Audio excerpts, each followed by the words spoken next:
Bonjour à tous, c'est Claire et bienvenue dans cette vidéo où je vais répondre à la question du 12 janvier d'Etony dans le cadre du challenge. Alors, la question concerne le tirage en fait qu'on utilise, en anglais elle appelle ça le go-to spread, c'est-à-dire celui qu'on utilise le plus souvent, c'est celui qui nous est le plus naturel. Alors moi, bon, j'en ai plusieurs. Souvent, je crée les tirages en fonction des questions. Mais globalement, c'est toujours un peu sur cette base-là. C'est-à-dire que je vais mettre une carte qui va représenter la personne. Donc là, par exemple, voilà la grande prêtresse. Dans le cadre de sa question, hein, de sa problématique. Et puis après, je vais mettre trois cartes qui vont représenter les forces pour surmonter donc la problématique. Hop. Alors, je suis droitière, donc je suis très maladroite de la main gauche. Voilà. Donc ça va être les trois cartes, trois choses, quelque part les atouts. Donc voilà, l'as de coupe.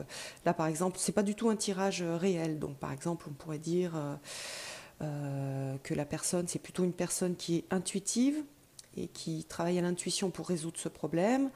Donc, les forces qu'elle a, c'est au niveau émotionnel, donc un support au niveau émotionnel. 6 d'épée, elle part d'une situation qui était difficile, elle est en train de changer quelque part d'environnement. Et puis le cavalier de Pentacle, ça peut être une personne qui va l'aider ou sa propre capacité à être assez ancrée. Voilà, par exemple. Hein. Et puis les choses à surmonter, trois cartes aussi, pour voir les choses à surmonter. Alors, donc la chose à surmonter, on va avoir donc le 5 de bâton qui correspond à alors soit un conflit, soit le fait de s'entraîner à se défendre, donc peut-être une personne qui ne sait pas bien se défendre, etc. et qu'elle doit apprendre à se défendre. Le cavalier de coupe, ça peut être quelqu'un qui va la freiner, ça va représenter donc une personne, oui, qui va être un frein pour au niveau de la résolution du problème, ou son côté un peu trop Lancelot, au grand cœur, etc. Trop sur des illusions de grandes envolées émotionnelles, lyriques.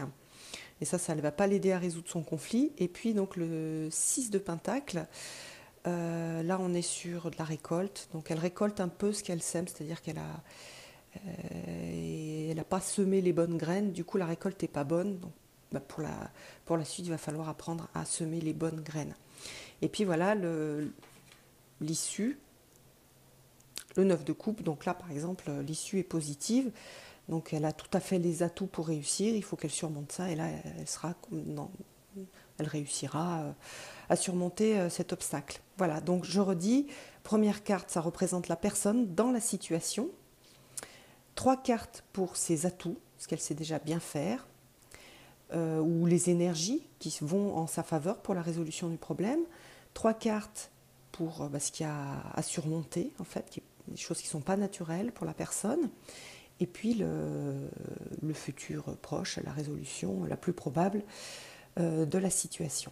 Voilà, donc ça c'est le genre de tirage que je fais très facilement parce que je trouve que c'est des tirages qui permettent de garder vraiment le pouvoir sur la situation. On va aller regarder les ressources de la personne, les choses qui sont plus difficiles pour elle.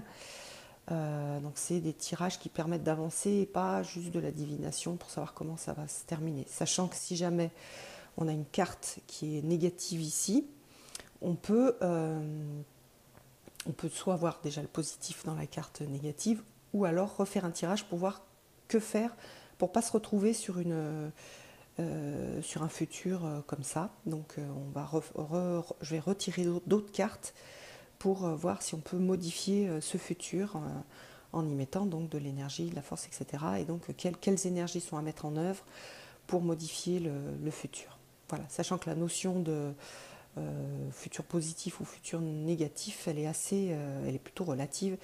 Parfois, on a l'impression que quelque chose est positif, puis finalement, c'est pas si positif que ça. Puis, dans des situations négatives, on en ressort très souvent grandi. Donc, je ne cherche pas toujours à éviter une issue, on va dire, qui peut sembler négative, mais qui pour moi aussi est un axe de progrès, un axe de changement. Donc, un axe aussi pour grandir, une opportunité de grandir. Voilà. Voilà pour cette vidéo. Et écoutez, je vous donne rendez-vous pour une prochaine vidéo. Bye bye!